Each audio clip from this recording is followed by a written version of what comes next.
د بخاری دستا پستر کړلو والا شم مورز مولا شم مورز مولا مورز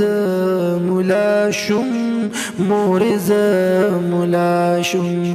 زخ کلی وارز د محمد رسول الله شم مورز مولا شم مورز مولا شم مورز مولا شم مورز مولا شم مورز ما شم تا قاید پلاس کی راکړلا ویل بدی سبق لزا بار بار دی دا وینا کړلا تا باورلی قلم دا مسجد خکولی امام تازه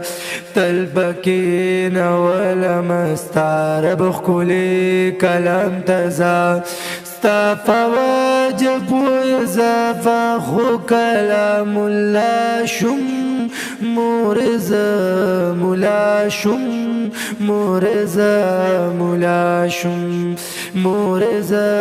مولا شم مورز مولا شم